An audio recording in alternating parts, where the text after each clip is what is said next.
Welcome to Diplomatic Changemakers off the record, where diplomacy gets real. I'm your host, Wiola, bringing you unfiltered stories from top diplomats and global changemakers. If you're driven to make an impact, this is your front row seat. Imagine standing at the center of global crisis, where every decision can impact millions of lives. That's exactly where Frederik Matthys found himself when the COVID-19 pandemic shook the world. As the UN COVID-19 crisis coordinator and chief of policy and innovations, he worked tirelessly behind the scenes, guiding global responses and driving solutions when the world was at its most vulnerable. But Frederik's story doesn't start there.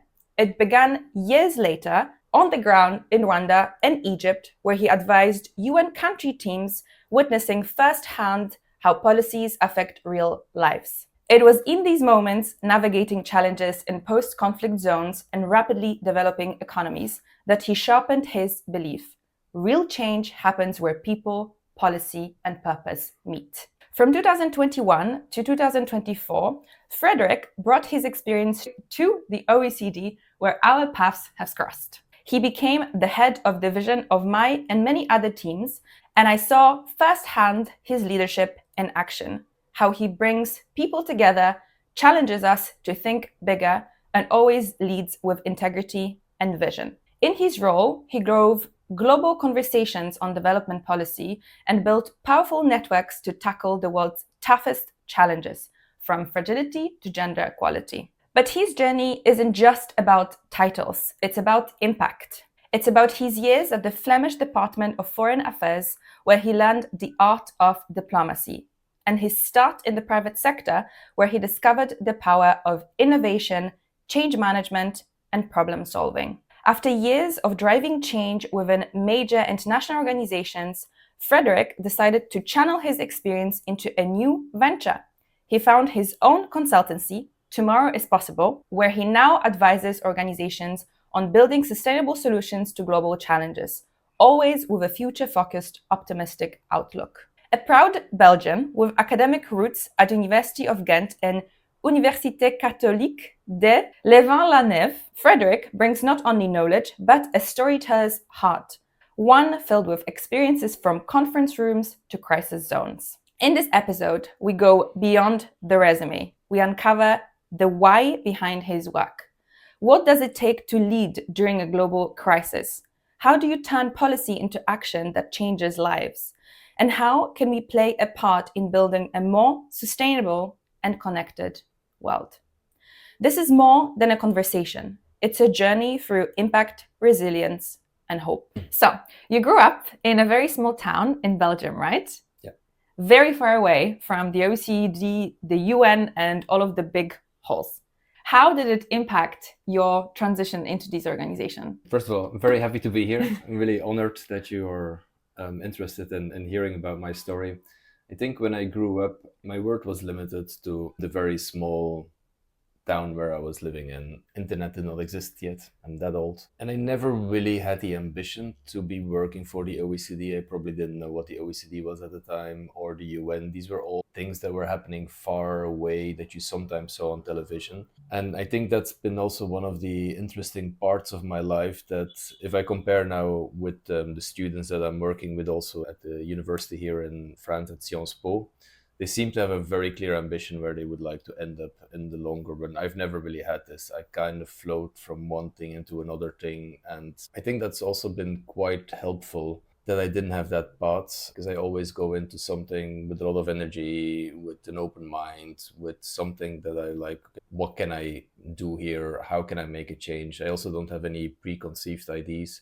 There's a lot of colleagues in the UN and the OECD, their parents have been international, they've been in a certain kind of milieu. I don't necessarily come from that area. It's been interesting to kind of see that evolution. And I think that's very interesting about you, is that you don't come from this background and it took you some time to get into international organizations, right? Because you started working in the private sector. Can you tell us a bit more? What were your ambitions where you were at university and how you transitioned into that first job in the private sector? Again, like I grew up during the grunge period. I don't know if you know grunge, the music, Nirvana, Pearl Jam, Smashing Pumpkins, and one of their logo was like "There is no future."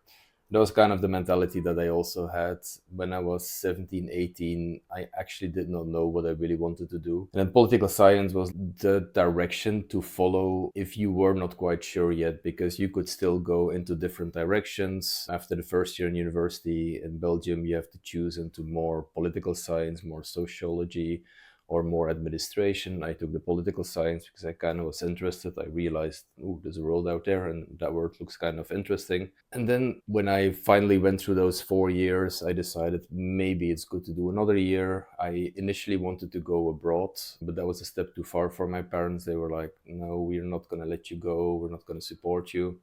At that time, I wouldn't know how to have done it. If I would redo my life, I probably would be like, well, then I'll earn my own money and I'll do it myself. But that was just not the mentality at that time. So I was allowed to go to Louvain-la-Neuve, which is the French-speaking part of Belgium. And I have to say that was already quite a cultural shock because the education system is different. The newspapers were different. It was actually the first time I realized why Belgium is a rather divided country, because the media don't talk to each other. You got the Flemish media, you got the Wallonian media. I think that's probably one of the first light bulbs that went off, like, wow, there is more than Flanders, there's more than my little village. And it's actually really interesting to discover that other world, even though it was in the same country. Then I finally graduated, and to be honest, I just applied for everything that came my way. I had to send quite a number of CVs out. And then, as it always happens, I suddenly got 2 offers. One was to work in the Netherlands in a marketing company where the growth would have been quite exponential, but you had to start as kind of in a call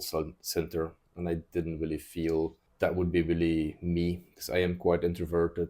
Dutch people are a bit more extroverted. Sitting in a call center where you have to talk every day, I wasn't 100% sure about that. And the other one that came up was with a small company called Business Management Team, was basically management consulting, like the McKinseys, like Lloyd, like others, but very small. And again, I just jumped into it without quite knowing what would be there in front of me, but I've really enjoyed it. And I think this actually has been crucial for the rest of my career, because it's the place where I've been teaching a lot of skills, like how to manage a meeting, how to deal with different people. I was working in a company that was making the tissue for car seats, and I had to work with the factory workers and I had to convince them.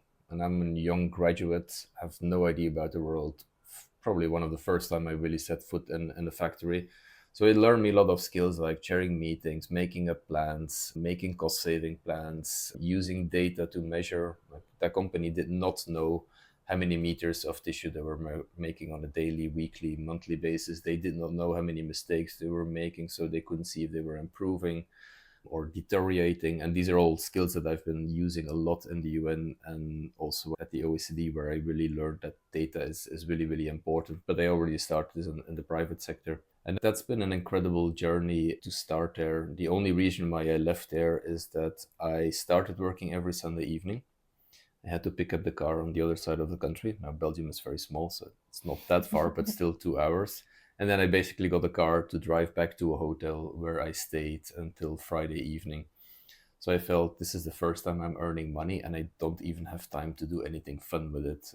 So that's when I started looking for something else. And it was a tough job. Management styles were quite different than I would do it now. At the time, for example, I remember one day I worked until 10 in the evening, and then you go to the restaurant, you eat something, you have a glass of wine.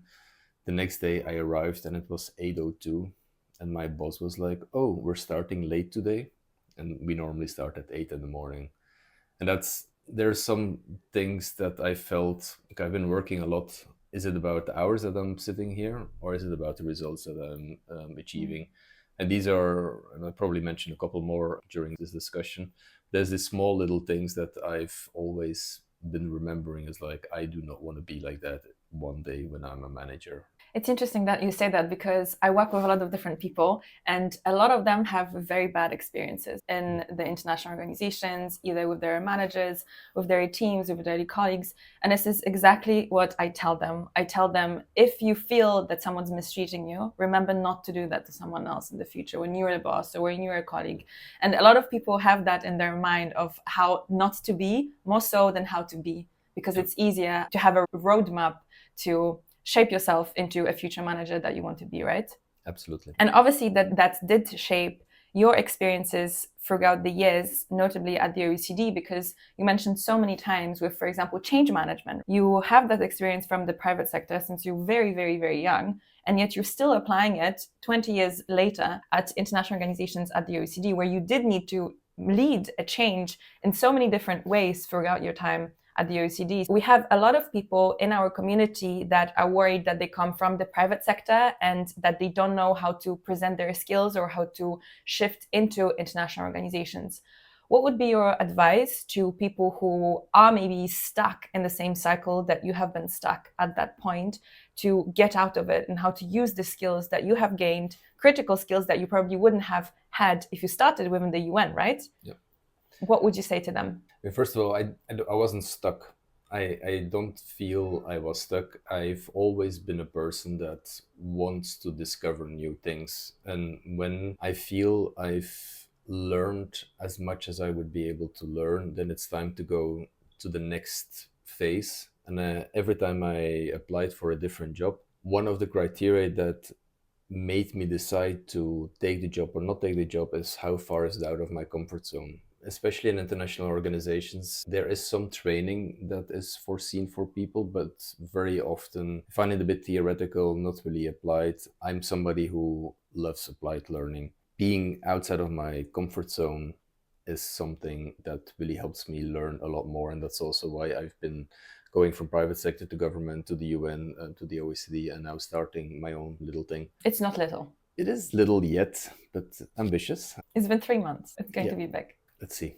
I think my first advice to everybody, and I've been involved in several mentor programs, or more junior colleagues, is don't stay too long in one space. And it's not that it's bad to stay in one place. I think you become a better manager if you've been able to experience different cultures, different bureaucracies, different colleagues, different ways of working. You're always going to learn. You become a much more an all-round person. So that would be the first thing. Second thing is that just go out there. Apply for jobs where you don't think you even make a chance. Even if you don't make a chance, but you get shortlisted, it's a great experience to see how you can present yourselves, to learn a lot about yourself, to identify which skills and competencies you maybe not have sufficient. I don't think there's a golden miracle or the one thing that you can do to move between jobs. It's about trying, about being bold, about getting out there. The more senior you get, networking is also important. And even when you're junior, networking is important because it makes you learn about the different organizations, what kind of people work there. Do you think the culture would fit with you? If it doesn't completely fit, do you think you can go in it and change or thrive sufficiently in it? So I would say, don't be afraid to change. Personally, if I would have to hire somebody, and I've been hiring quite a number of people in my past career, I will always look what kind of different organizations they've worked for. Has it always been the UN, which in itself also has its added value? Has it always been in one agency? Starting to worry a little bit. One organization start to worry a little bit. When I see somebody who went from private sector to civil society to government, I'm getting excited. Maybe because I reflect on myself and I know how exciting my journey has been, but it makes you an all-round person. So I wouldn't think you get stuck by being in private sector. The other way around is a problem. If you stay too long in the UN or the OECD, private sector will not necessarily look at you as somebody that they could hire or use. And I believe that a strong element there is the language that we speak. We speak a completely different language in the UN and the OECD that the private sector is not used to and doesn't quite understand what we're trying to say. And maybe we can talk about this later as well, about language, because I do think this is really important. If you've ever dreamt of working at the UN, EU, or NGOs, you already know. It's not easy. The competition is fierce, the job market is complex, and the recruitment process? Let's just say it's not always as fair and transparent as we'd like to believe. I know this because I've been there. I spent years trying to break into international organizations, facing rejections after rejections until I finally cracked the code. I worked at the UN, EU, and the OECD, and along the way, I realized something. The biggest reason so many talented people struggle isn't because they are not qualified, it's because they don't know the rules of the game. That's why I created IO Ready, International Organizations Ready, and the career coaching program for IOs and NGOs designed to give you the insider knowledge, strategies, and confidence to land your dream job in international organizations. It's a step-by-step roadmap tailored specifically to IOs and NGOs. And here is a secret most people don't realize. Getting in isn't just about qualifications. It's about strategy. I'll show you how to think like a recruiter, position yourself as the ideal candidate, and navigate the process with confidence. So if you're serious about working in international organizations, stop guessing and start strategizing. Visit www.io-ready.com to sign up now. Spots are limited, so don't wait. I want to touch up on one of the points that you made in regards to networking, because that's something that I have pretty late, but identified as one of the key resources to actually get into international organizations. And we have a whole section, one course within our career coaching program where we talk about networking, how to do it. A lot of people ask me how to network with older people, how to network with men, especially if you're a young woman and so on. And what you said in regards to the knowledge, because it's more about the knowledge, the information that you get from people and from people's experiences, like we are learning from yours right now. This is what allows people to make conscious decisions about their career, right? So I wanted to ask, in what ways would you say networking helped you? You said that it's important, but can you give us a practical example of when you network and that brought a completely new environment or opened so many doors for you? Maybe I'll start with how I define networking. Networking very often is seen as going to receptions and go from group to group. I hate it.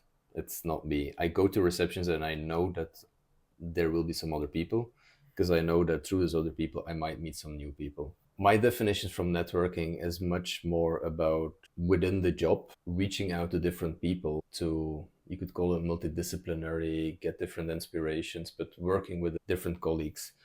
For example, in the UN, when I started working there in 2006, there was something called the Coordination Practice Network, which was basically an email system. You send an email to CPN groups at undp.org, I believe it was. It gets to somebody in headquarters who moderated the kind of discussion, and then it's sent out to all its members. And I think there were like between 4,000 to 7,000, somewhere in that range.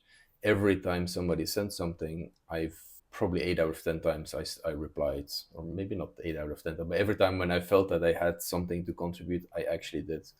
For two reasons. One was it helped me also to think through the work that I've been doing and to structure it a little bit. And two, it created kind of an archive for myself of the work that I've been doing. The added value, which I realized afterwards, was that I suddenly had a network of 4,000 to 7,000 people without having to leave my office, without having to be social, without having to go around and asking people, like, can I see your label? Who are you? And being introverted, right? Exactly. And to my big surprise, it actually really helped me, because then I met friends or colleagues and they had other friends, and they said like, this is Frederik. And I was like, oh, you are the Frederik. We've read so much about you. And I think this has also helped me when I was doing applications. If there's 1,000 CVs that someone has to review and you see a name that's a bit recognizable, that's how I got there. It's the same now all those years later when you have things like LinkedIn, and LinkedIn is the only social media that I think I would use as for professional means. Contacted several times through LinkedIn by headhunters because they see that I was active. My CV is there. That's how I got the job in the OECD, because they hired a recruitment company. So I think that's for me networking. It's not about going around and trying to talk to everyone, but it's really about how can you work a different set of people so they can also see your value. And when I started setting up my consultancy now, I just had to reach out to a couple of people and they know me. So my network has been growing exponentially in the last 3 months. And for younger people, I think it's a bit more difficult because there's a bit of an overload of information now. The email network that I spoke about was the only thing happening at that time. I get quite a number of requests on LinkedIn by younger people. I try always to reply. I encourage also that they reach out to other people to learn. I don't know how many people actually do this, but I think there is ways to do this. I observed you also in the OECD, where you were in one team, but you were making so many links with other colleagues because you wanted to, like, okay, I'm working on this specific area. Maybe the gender team can work with that, and maybe I'm going to talk with the peer review team. So I think that is also something that you should try to do, because in an office where we work, there was about 100 people. Of those 100 people, 3 years later now, there's probably 70 left. Those 30 have gone somewhere else. So suddenly you got 30 people in another organization. So your network is spreading by itself. It's like a virus spreading. That's how you have to see networking. You're going to remember that one. Networking is like a virus. Whenever I speak to people and we talk about networking, I always say that there are those two parts to networking and that you touched upon. One is building relationships with other people, but the second one is building a reputation. And this is exactly what you touched upon when you said with these emails, how you're presenting yourself, how you're presenting your ideas, and how people have known you because of the value that you have been providing, your thought process and so on, and how then later in life that helped you because everyone recognized that. And even when you came at the OECD, I remember that obviously everyone was gossiping and thinking, who is this new person coming in? And you had a blog where you were sharing your opinions and everyone read your blog. So everyone had an idea of what kind of leader or what kind of person, what kind of ideas you want to bring to the table. And that was really useful because we all saw your value before we even met you. And then obviously you proved that to us through your leadership skills, which we're going to talk about in a second. But I think that building of reputation is very important for young people in particular, because at the end of the day, you can't network with people and try to sell yourself if you don't have good quality of work. That's the basis for anything that you do in life, but in international organizations as well. Just one thing I want to add is be yourself. Don't try to present yourselves as somebody you are not. After a while, it's just going to fall apart and you don't know anymore to who you presented, which side of you. Of course, there's certain things you shouldn't be doing in an office. It has to stay appropriate, but don't try to put up an image of something else. Like, if you're the straightforward person, be the straightforward person. Do it polite, do it constructive, but don't try to be a different person, because at the end, you can easily see through that. And I think it's really important. Now we understand why you wanted to change. You wanted to have a different experience and you moved to the government, right? Can you tell us a little bit more about this experience? So I went from the change management consulting. I then worked in another company where we organized training for senior executives, CEOs, lawyers. That was interesting because there was actually an international company, a French company, if I remember well, that had their headquarters here in Paris. Funny now. Funny, I never thought about that. We're based in Paris right now, which is why it's funny. And they actually got laid off with a number of people because we were trying too hard to push changes. And I believe we were right in changing. You introduced me with integrity. I think this is also very much where it started, or even before. There were some things going on that I felt this is really not okay. And together with 3 other people, one day they told us, it's time for you to move. You were uncomfortable as an employee for the company because of the changes that you wanted to make. The company was uncomfortable with me. Yeah, yes. That's what I mean. Yeah, exactly. And then I basically started applying for different jobs again. I did have a bit of a buffer because they had to pay me out from the previous job. Then there was an opportunity to work at the government to help them with the Flemish side of the European Union presidency. I kind of jumped into it, even though the presidency was already 3 months in it. They liked what they saw. They kept me. It was never my dream to be part of the government. My parents both worked in public institutions. They started working somewhere and they retired in the same organization. And I was like, maybe this is not exactly what I want to do. But the advantage of the Flemish government was that it is a fairly new structure because the federalization is rather new. The foreign affairs was rather new. So it did have a bit of the startup mentality. And because we were a small team, I was able to take initiatives that my superiors were noticing, and from one thing led to the other thing, got more responsibilities, was able to introduce a couple of new initiatives. And that's how I actually stayed there for 5 years and really enjoyed it. And then you found an opportunity as a JPO and you won the competition to be able to go into international organizations. So how many years in total you spent in the private sector and in the government? I spent about 2 years in the private sector and then 5 years in the government. Okay, so 7 years in total. Yeah. And then when you got accepted for the JPO and you went in October, right, to Rwanda, how old were you? 30. I think this is something that I also wanted to touch upon because a lot of people feel behind. I mean, I also felt behind when I was applying for my first jobs in international organizations. In some ways, I still feel behind. But you made such a fantastic, fast, and impactful career from the age of 30 in international organizations in general, but in United Nations as well. What would you say to people who feel that they are not yet where they want to be? But I'm not sure I necessarily agree that I made such a career. I think so. At the age of 30, when I became a JPO, again, I was working in the government. I did a lot of really interesting things and set up new initiatives. And at the time when I left, we were just setting up the collaboration with Malawi, which is still existing up to today. But I really felt I did not have sufficient background to actually lead a portfolio like that because I've never lived in another country. I hardly traveled at the time. I think I left Europe for the first time 2 years earlier. So I think I took my first flight when I was 18 or something, which is totally not how the world works today. But I really wanted to explore if I want to work in development cooperation, I need to live and work in a country. So I applied for those JPO positions.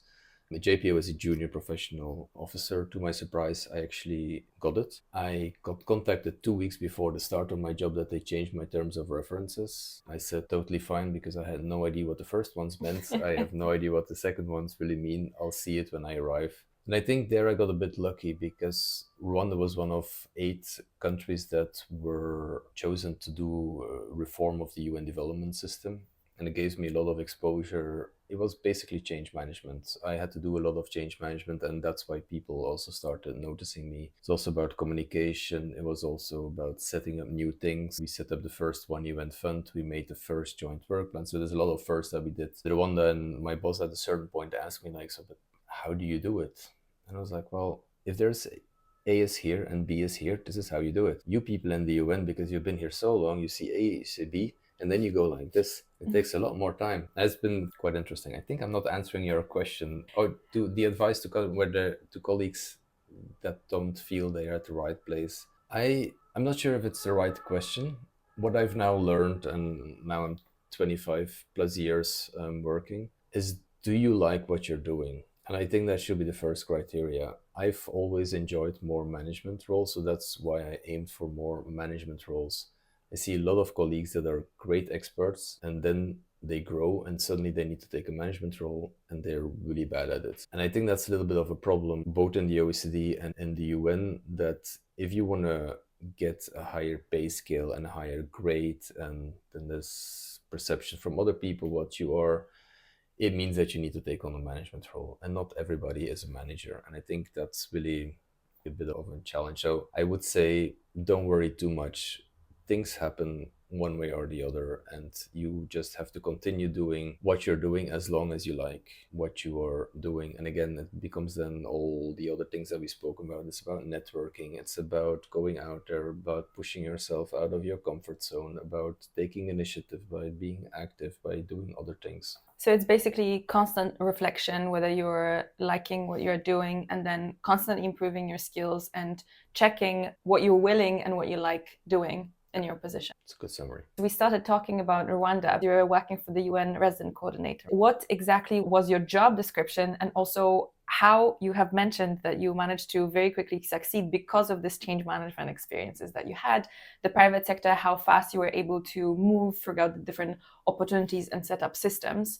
Firstly, tell us what you were doing there exactly, and then again, how you brought that experience into your next position in Egypt? That is one thing that's also been constant in my career. I get a job description and then immediately I'm doing way other things, which I'm totally fine with as long as we are getting the objectives that we need to achieve. So in Rwanda, I was working in the coordination office, and the coordination office is trying to coordinate all the UN entities that are present or not present in the country but have activities. And if I remember, we're close to 26, 27 agencies. In Rwanda, you got the UNICEF, UNDP, the World Food Program, the World Health Organization. So we were trying to bring them closer together. And my role specifically then was trying to see how the Delivering as One UN reform, which was a report written by a high-level panel, and they came up with a couple of recommendations how we could translate this at the country level. I got the advantage that one of the research directors of the high-level panel was actually my resident coordinator. So he left for 6 months just before I arrived, and I think they released the report in November. And he's been instrumental as well in giving me the opportunities, allowing me to experiment, being open to new ideas. His name is Mustafa Sumare. He's been really important in setting the tone where I would be able to thrive later. So there we did a lot of, and it would probably take us too far, but we developed the one program, which was trying to find a way that we had one strategic framework where all the UN entities had their activities, so you could see where there was duplications, where there were gaps, and what we're vis-a-vis what we're trying to achieve. We put resources together. We set up a pooled fund which mobilized more than $20 million, which we've never had in Rwanda. We then also tried to bring common services together, and that is something that all those things have been continuing and improving step by step. I was just reading a report that last year about 400 million euros or dollars have been saved by bringing common services together, finance, audit, car parks, all of those things. Around the world? One UN houses. So a lot of those things. And to give you one example where I was doing things that are totally not linked to my job description, there is actually a couple of people in the UN country team that also had an architectural background. So we actually made a design of the future One UN house. It still hasn't been built, but that was something that we were doing in the evenings and really enjoyed doing this, kind of seeing what is important, how do we want to work together. So one of our ideas, which they actually then did in Vietnam, or Vietnam was before us, was to not put agencies per agency, but put all the staff per thematic area. So you got all the people working on education together, all the people working on health together.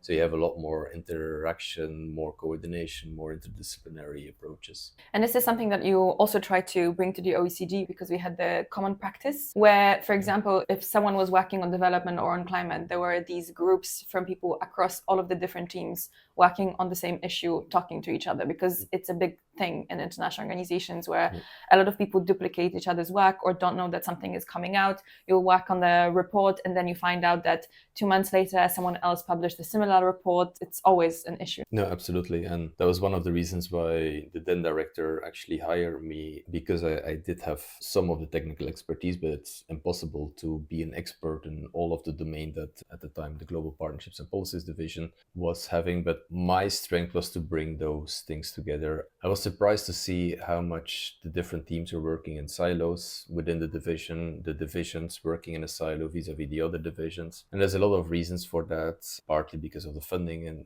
of how the OECD works, partly because of a culture, partly because of member states pushing back and forth. My goal has always been, if we want to achieve the Sustainable Development Goals, we cannot work in silos. So I was trying to bring them together in many different ways, socially starting. I think the first time we organized beers, people were introducing them to each other, which was really a shock for me, even though partly was explained by the fact of COVID, that not everybody was all the time in the office. But I think it is really important, because I strongly believe that 1 + 1 does not equal 2, it equals 3. So you need to bring those different expertise together. And I think we've managed to a great extent to have that closer collaboration. Not as much as I would have liked, because there's also donor funding and the way how things are working. But I think we made big progress in the time I was there. Speaking of donor funding, there is a lot going on right now in regards to budgets, cuts, and global development.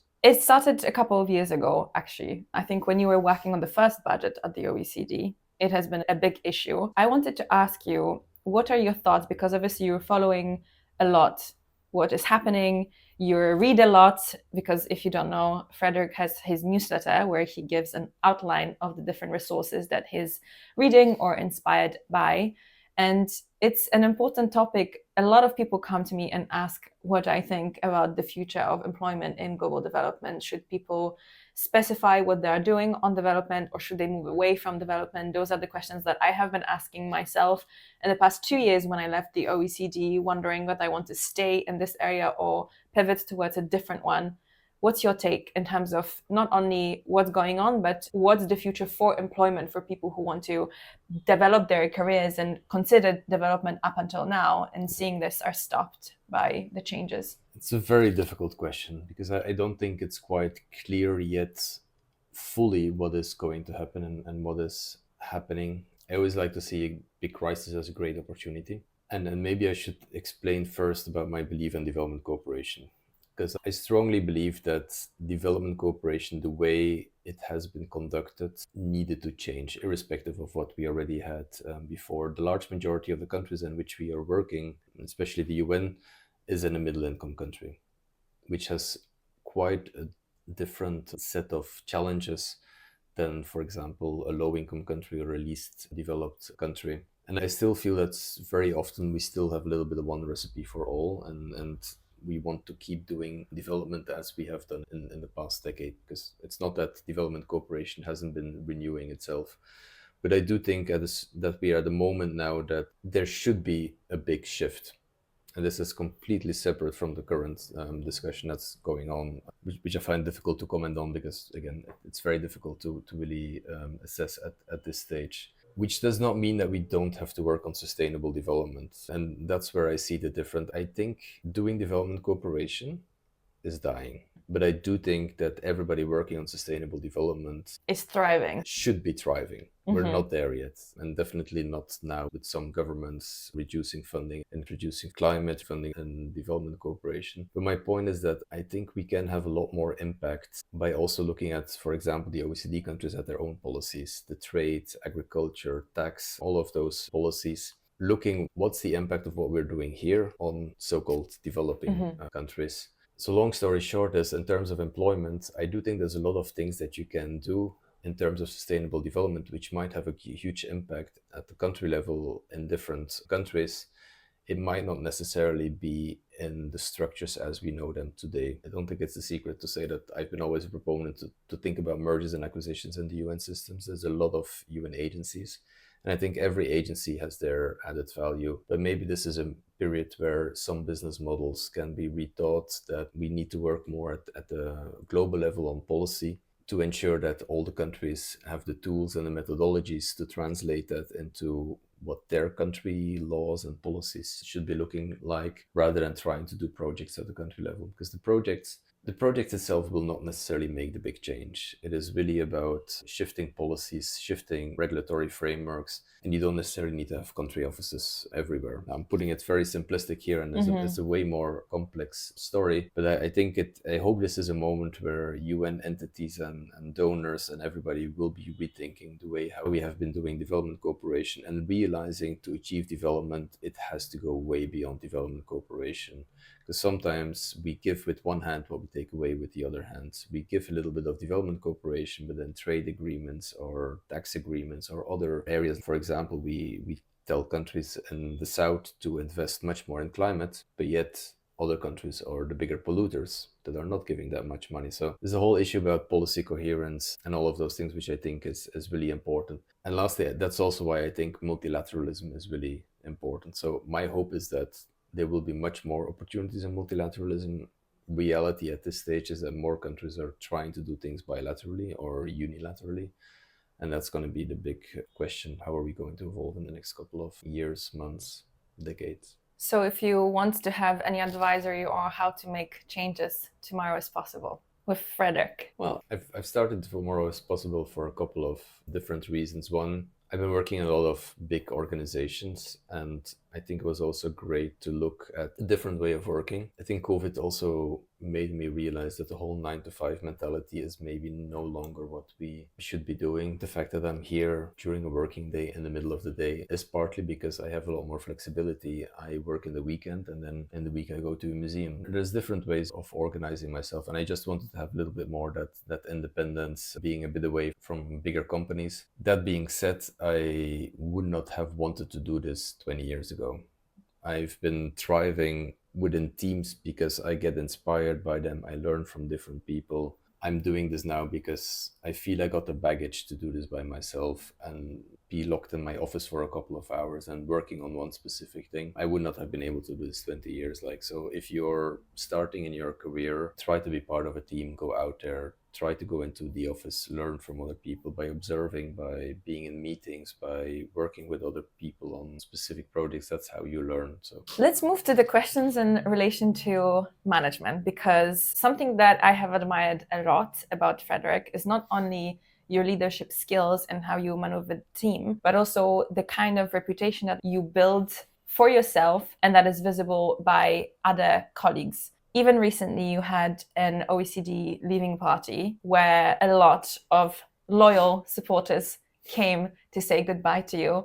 And a lot of people spoke about how great of a manager you are and how great of a leader you've shown us that one can be in an institution like the OECD, where there are all of those political forces at hand. How did you learn to be a good manager? There has been a couple of things that you have mentioned before, those small little things that you have noted about your own managers and how you felt throughout the years.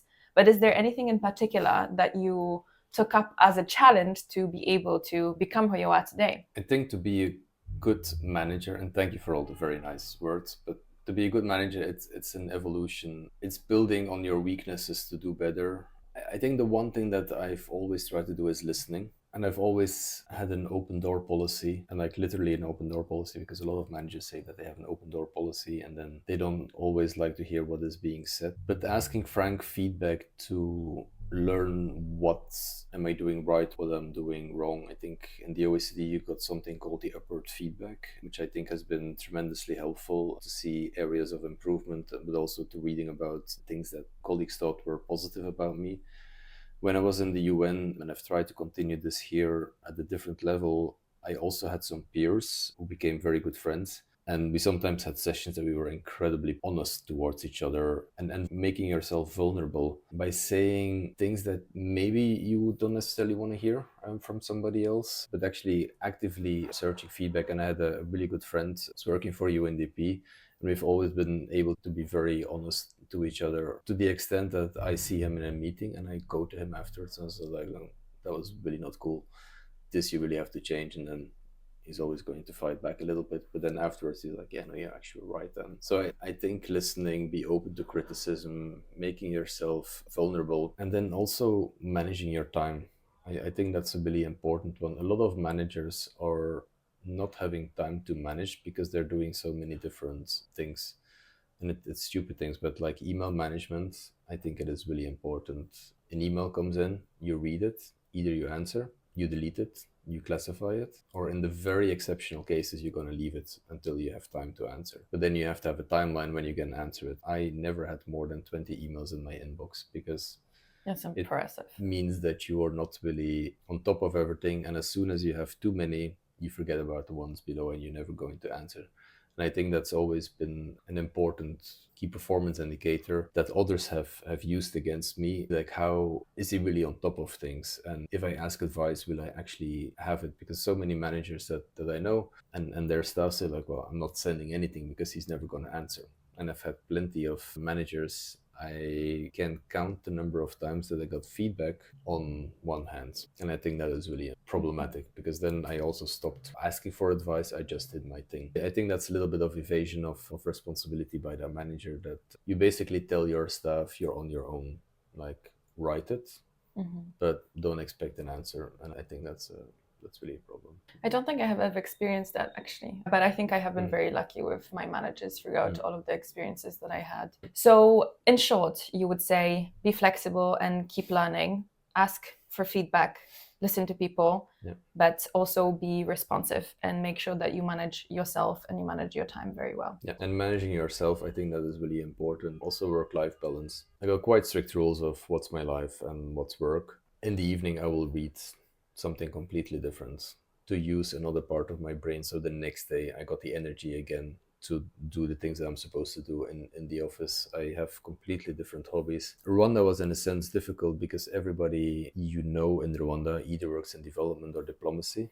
So you end up living in a little bubble with all the Rwandese people around you, and you try to make contact. And I got two taxi drivers that I was using all the time, and you kind of try to link up. It's still a bit different. So when we moved to Egypt, the first thing I did was trying to find people that I could hang out with that weren't interested in what I was doing, because that was like my other life. And I think that is really important. I see some people working 24/7 and they don't have any inspiration anymore. They're just doing always the same kind of thing, and they don't get the creative space to think about things differently. There's a really good book called Slow Productivity by Cal Newport that I just read, and there it actually says like it's really good to just do nothing, work on one project and then do nothing, so that your brain can process everything. So I'm a big proponent of that. I do agree, and something that I talk very loudly and transparently about is the fact that having a burnout is a really big thing in our field because of how passionate we are about what we do, and you want to keep doing and changing and innovating, and you push so hard against some of the policies or things in place that are not easy to push, so you burn yourself out doing that. But obviously you want to work as best as possible. Because we work in a diplomatic environment, you very often have those diplomatic events or diplomatic dinners. There is always a lot of responsibilities that you could tie yourself to. Yep. So it's really important to be able to find this balance, especially when people who, like you, have lived in so many different countries. You lived in Rwanda, then you moved to Egypt, then you moved to New York, then you moved to Paris. And every time you move, who are your friends? People with whom you work, because that's the easy way to meet people, or people from some kind of networks within the international organizations. And sometimes it becomes difficult to even find friends because you're so attached to this lifestyle of being an international civil servant that balancing this work and life becomes more and more difficult. Yeah. I have gone through that myself, and again, I'm very young. I didn't even have that many years of experience, and I definitely was totally burnt out through the periods of times that I was working for the 4 years in international organizations. And it was really hard for me, but I think it was a lesson. I took it as a lesson where I observe how many people around us, especially at the OECD, who I saw leaving work at the specific time and going to play piano or going to do the bouldering or some of the different activities to spend time with families. And there were very strict boundaries that people set up. And I think this is how they're able to maintain high visibility in the representative roles that you're holding, because you have this time where you don't need to do that, when you separate yourself completely.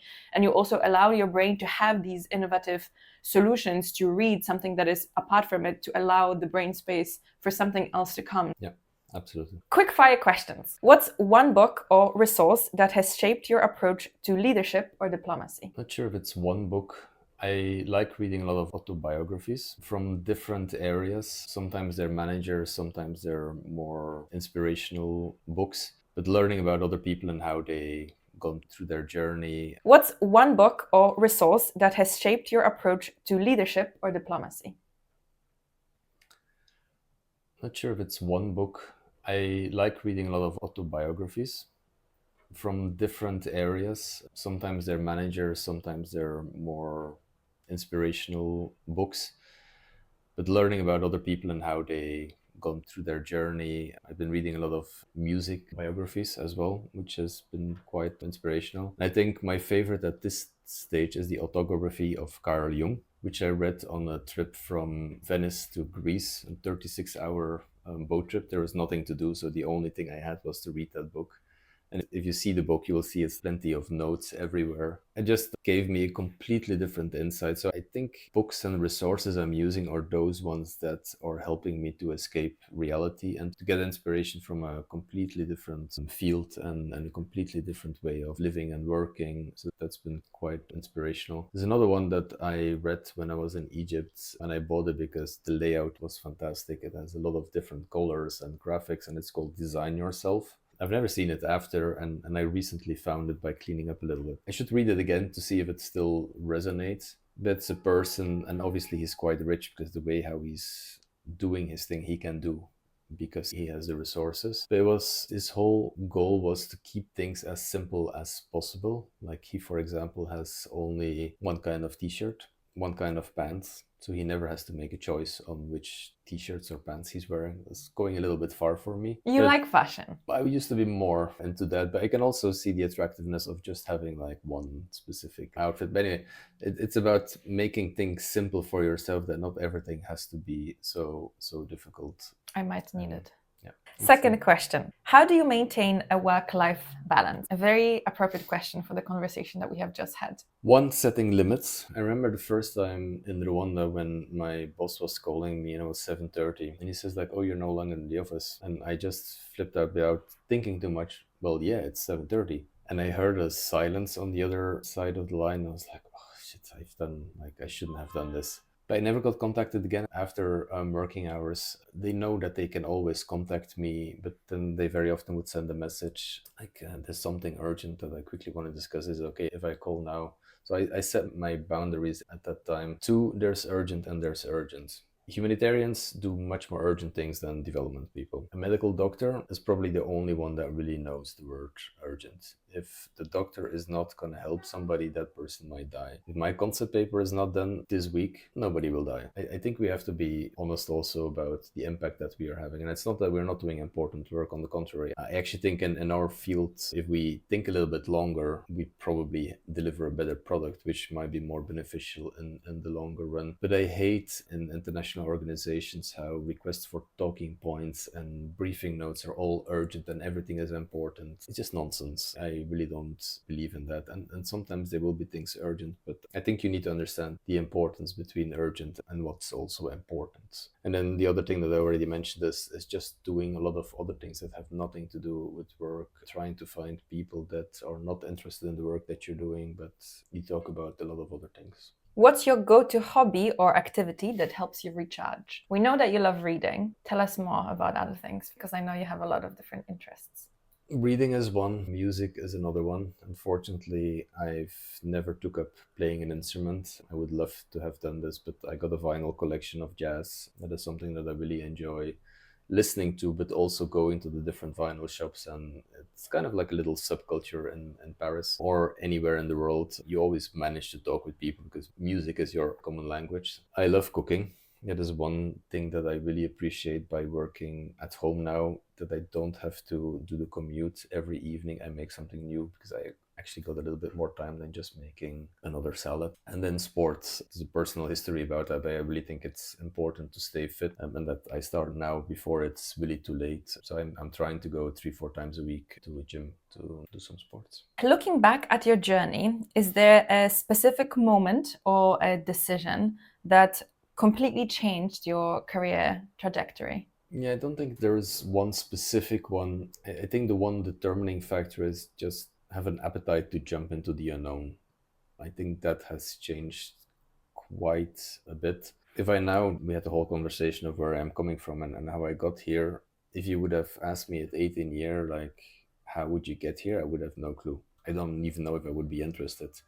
Looking back, I'm super happy that I've done the journey, and it's been quite enriching. But I don't think there's one determining factor that has made that big of a, like, that has been detrimental. I think it's more like small steps that I've been moving forward. If you could have a conversation with your younger self, just starting out in the field, what advice would you? And I find it really difficult because I had never the ambition or the goal or any aspiration to move even outside of my village when I was 18. I probably would just jump, do things that scare you, do things that you think you shouldn't be doing, do things that you want to do. Just follow your gut feeling as well. Don't plan too much. I think planning too much is blocking, because then you kind of like, I plan and you want to stick to the plan. Try to be a bit more flexible. Doesn't mean that I'm not risk averse. I'm actually in certain areas, I'm way more risk averse. I haven't jumped from a plane or doing those kinds of things, but You haven't literally jumped.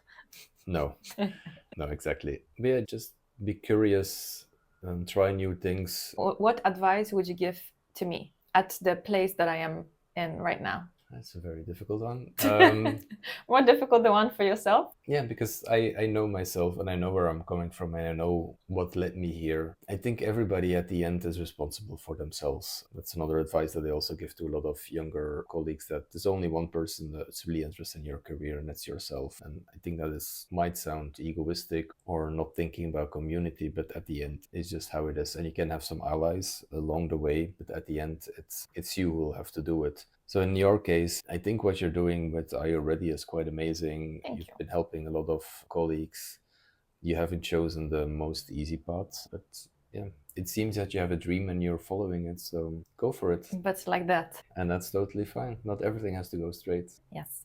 Thank you very much for being with us today and for sharing your experience and everything that you have been through. We have learned a lot, and I'm excited for a potential continuation of this podcast with you another time.